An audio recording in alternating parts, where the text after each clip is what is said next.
Instant Replay is your local sports bar. With 18 big screen TVs, we have all the sports packages from college games to pro games. We offer daily drink specials, and come check out the Bullpen, our newly renovated beer garden. Instant Replay, 2739 Chestnut in Quincy.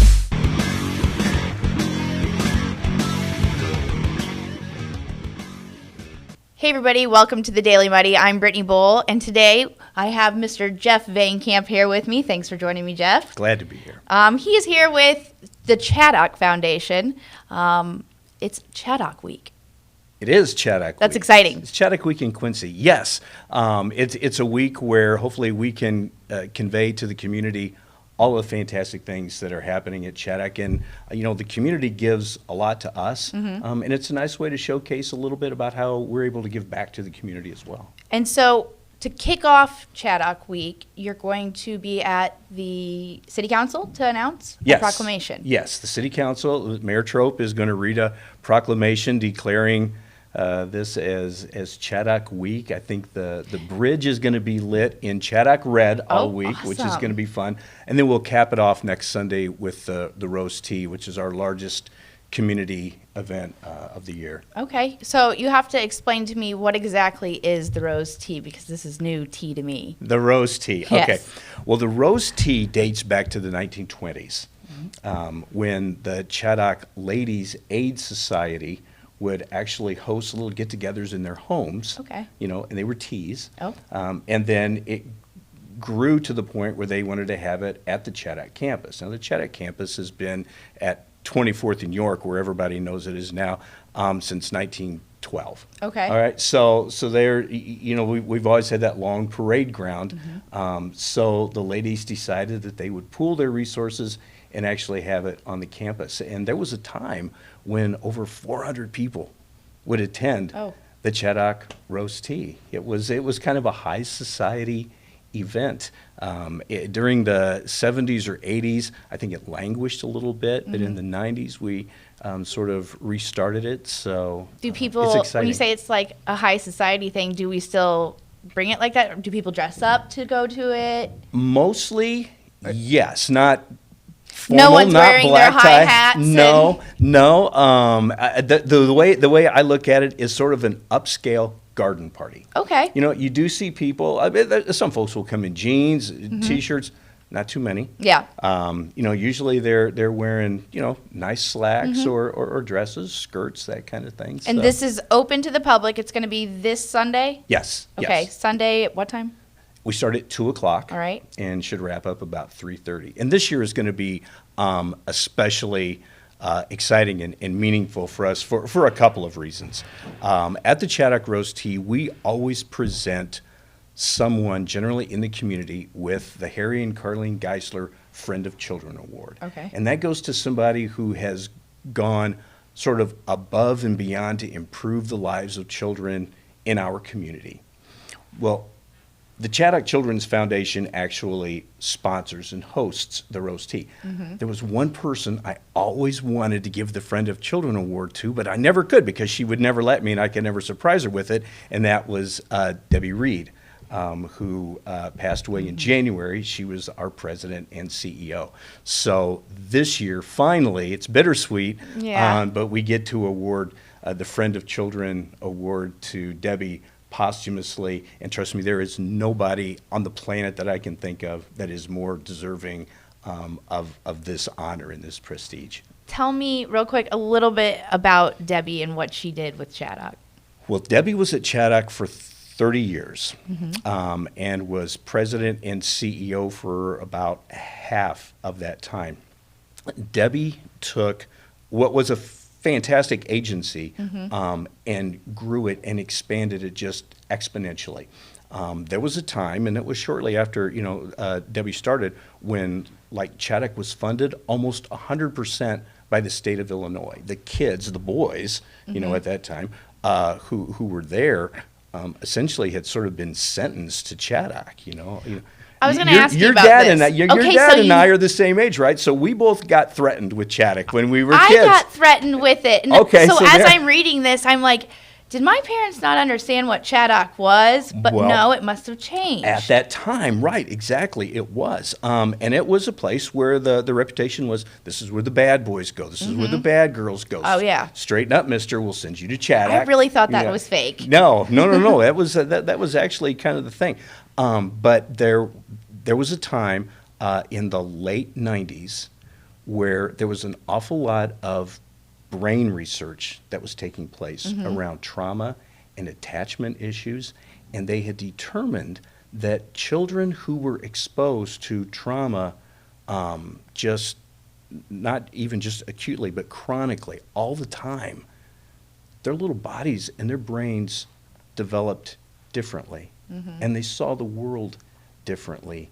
And Debbie and some of the counselors at Chaddock saw that in some of the children that we had there. And so they started to incorporate that. Rather than starting to treat the behaviors, they said, what's underneath those behaviors?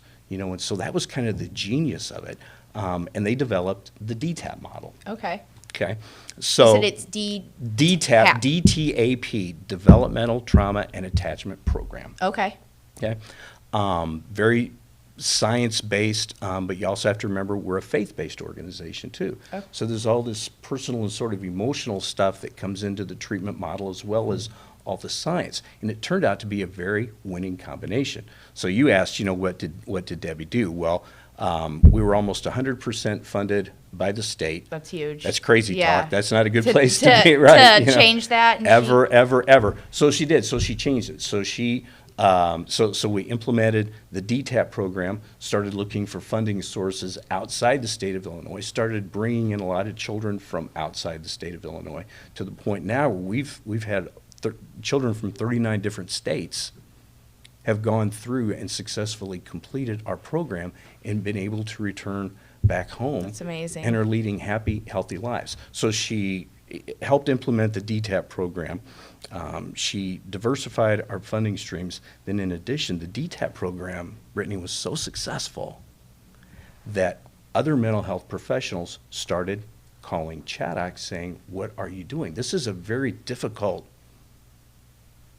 subset of children to handle. And you're handling them. And our success rate is anywhere from 85 to 90 to 92%, just consistently, that we're able to get them.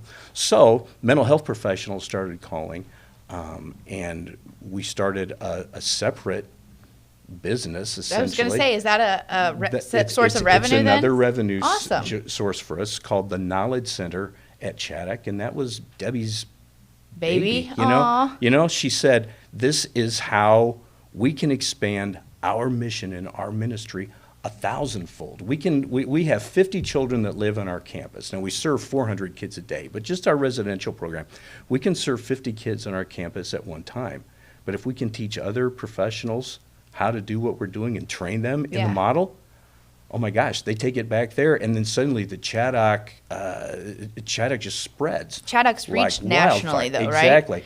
I just learned today that it was here in Quincy. What? Yes. Yes. Yeah. So the DTAP model is implemented. We start the Knowledge Center at Chaddock. The upshot is now our staff have trained professionals from 5 different continents. Oh, it's really growing. Yeah, exactly. We've had people. We sent a team to Africa to work with mental health professionals over there to help treat kids who have been caught in civil wars over there. Little old Quincy. Little old Quincy, That's crazy. right? Yeah. So that's just one way that kind of that we give back to the community is just in terms of prestige. Not to mention the fact that we do put a few heads on beds too. Yes. When they're coming in, they, with conferences and stuff that we put on, people are staying in Quincy hotels. They're eating at Quincy restaurants. Yes. So we just try to do that. That's awesome. And then a way for the community to give back is in this week, right? By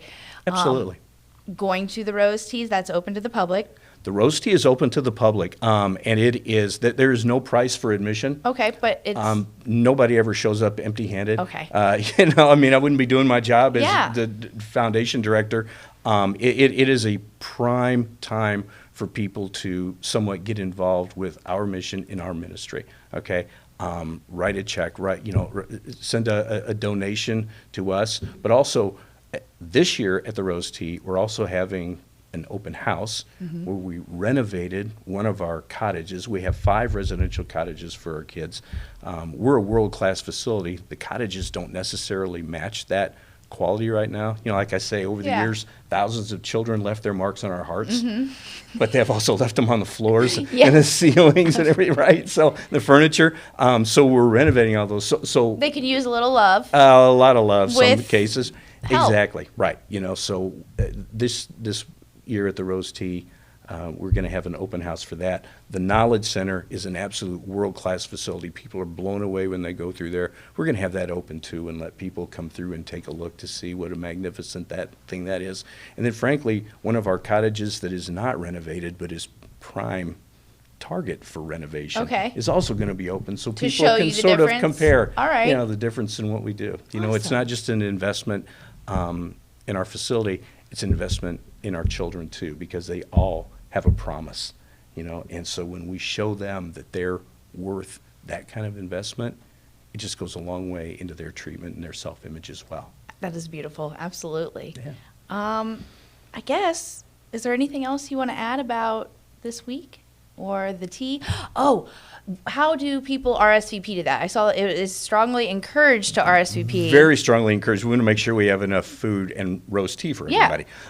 So you can call our office. Okay. All right, which is 217-222-0034, which may or may not be the number you got in there, but that number will RSVP. The easiest way is to go to our website, chaddock.org, and there's a Rose Tea icon. Click on that, click RSVP, and let us know that you're coming. Love to see everybody. Yes. So get out there and go have some Rose Tea. Bring your checkbooks. That's right. And it's not necessary to bring your checkbook. I'm sure would be much appreciated. Yes, it would be appreciated, just like it's Chaddock Appreciation Week. Absolutely. I thank you so much for being here and giving me all that tea. That's Thank a lot. You. All right, good deal. Thank you for Jeff. having me.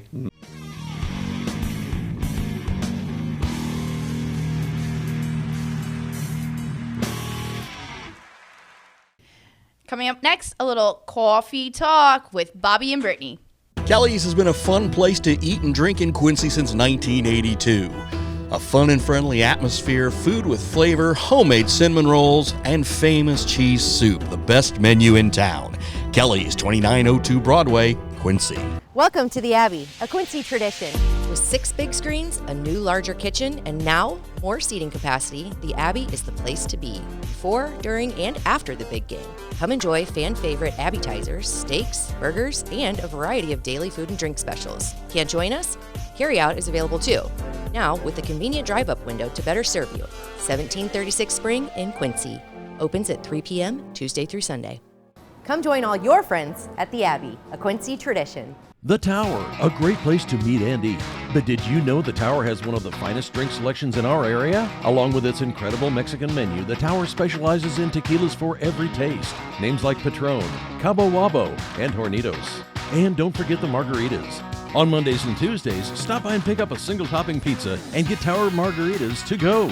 Enjoy the Tower at home or in our dining room, bar area, or the Tower's signature climate-controlled porch. The Tower Pizza and Mexican in Quincy. Instant Replay is your local sports bar. With 18 big screen TVs, we have all the sports packages from college games to pro games. We offer daily drink specials, and come check out the Bullpen, our newly renovated beer garden. Instant Replay, 2739 Chestnut in Quincy. Are you looking for the perfect venue for your next special event?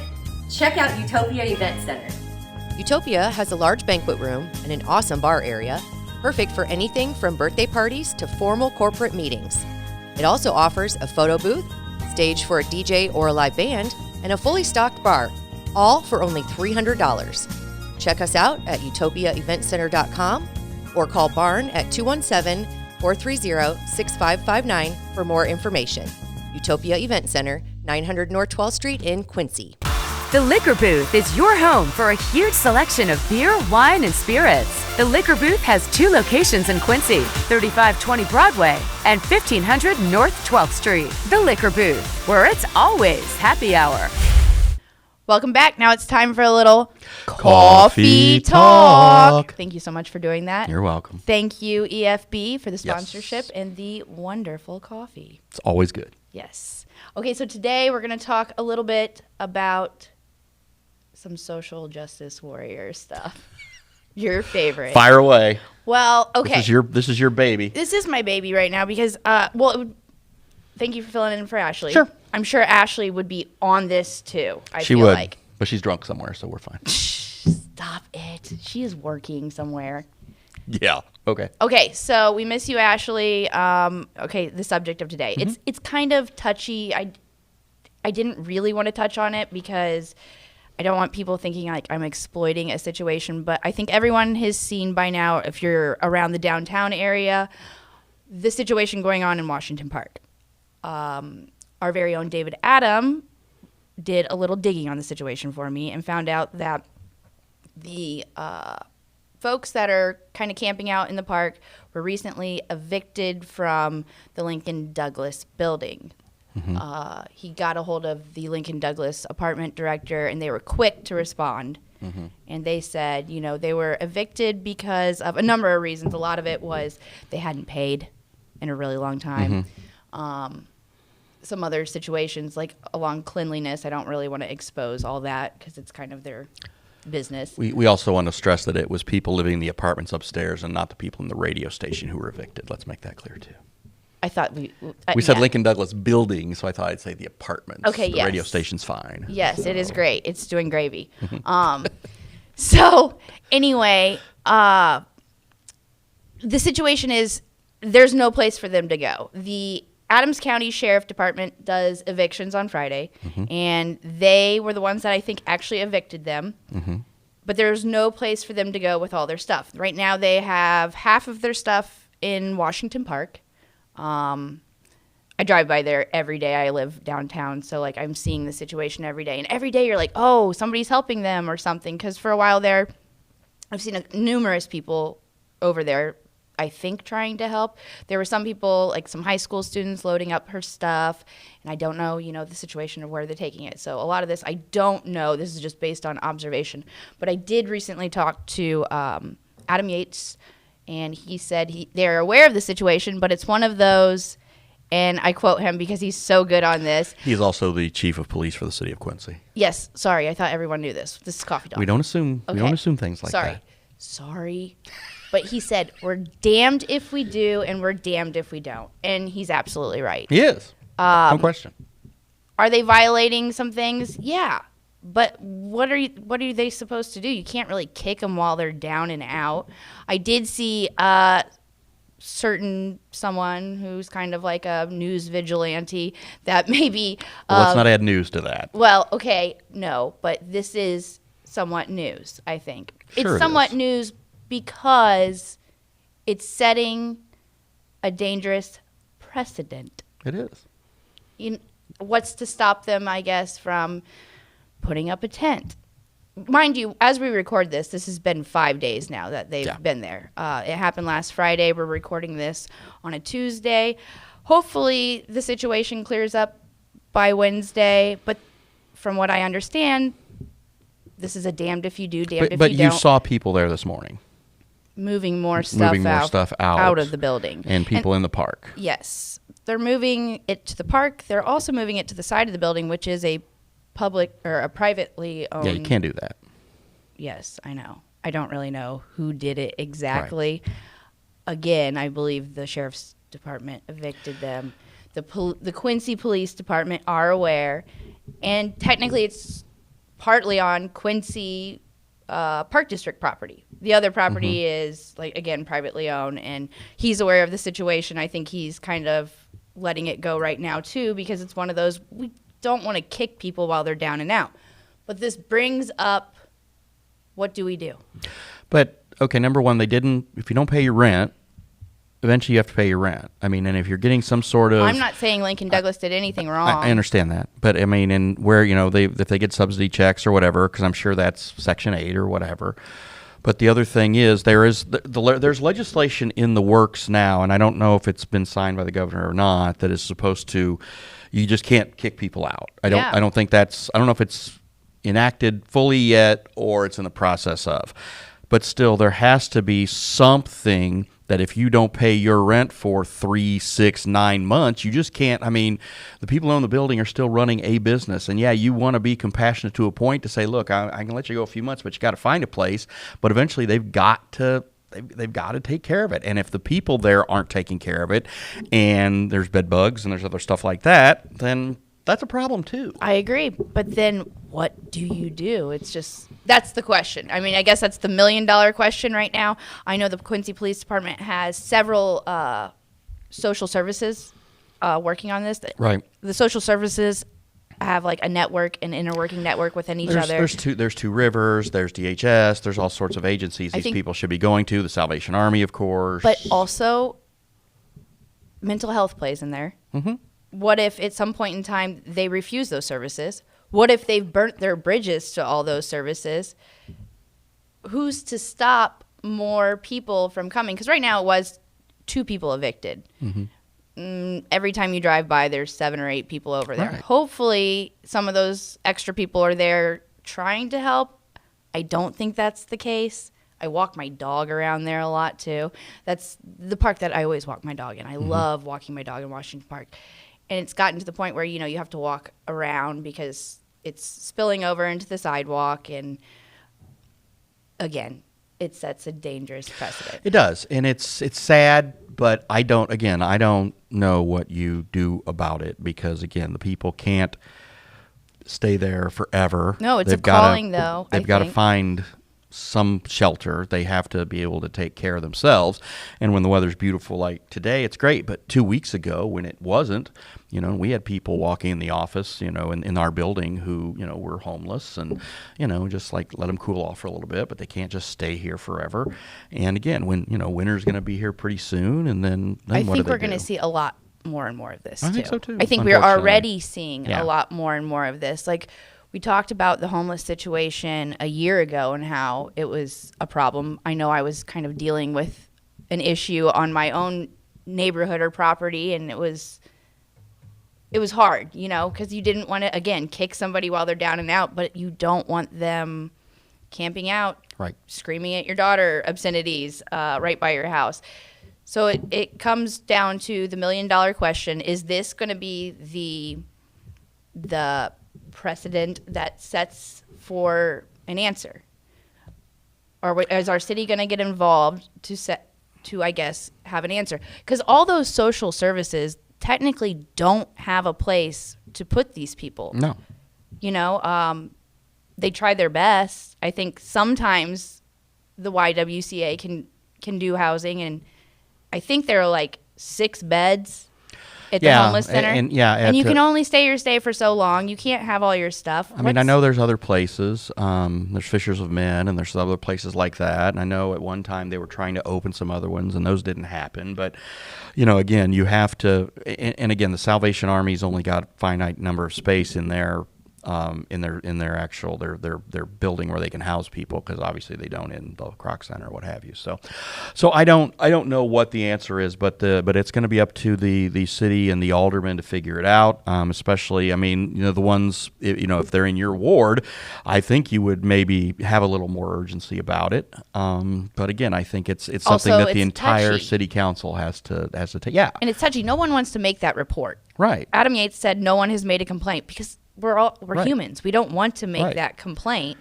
but I don't think we want to see Washington Park become Tent City. No, and do they make their way to the river? Do they try the riverfront parks there? Do they walk over to Quincy Island? I mean, there's other places they can go that are out of sight, out of mind, but that still doesn't solve the problem. No. Just because we don't want a bunch of tents in Washington Park, we still want to figure out some way to help these people. Yes. And just shooing them to some corner that's not on Quincy's Main Street isn't the answer. No. and exploiting them also isn't the answer. No. I hope I do wish them the best, and I hope they get their help that they need. But I think that, like I said, shining a little light on this is a good thing, because we can't keep shooing this problem like we're shooing them away. We can't keep making the problem out of sight, out of mind. No we question have about to it. bring this to attention, and we need to come up with a solution. Well, that would be something lovely for all of our mayoral candidates to talk about at some point, or to be asked about at some point. Yes, I think hopefully we'll that's- have that opportunity. I think that's a good one. And I think, I've done my rant, I guess. Okay. It's not really a rant. Again, No. I'm trying to bring light to this situation. Public awareness. Yes, I really want people to also lighten up on them Sure. too.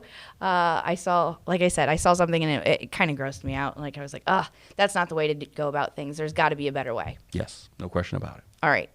So that was a lot of coffee, a lot of talking. I thank you for listening. It was very uplifting coffee talk. You're welcome. But no, I do want to commend you for bringing it up, because it is something important. And, we can drive by and look at it and go awe all day, but at some point, and thanks, David, for doing that gotta take some action. digging. And if it becomes any more of a news situation, I'm sure we'll have reports on that. No doubt. All right. Thank you. I thank you. I think this does it for today's. Ready? Coffee Talk.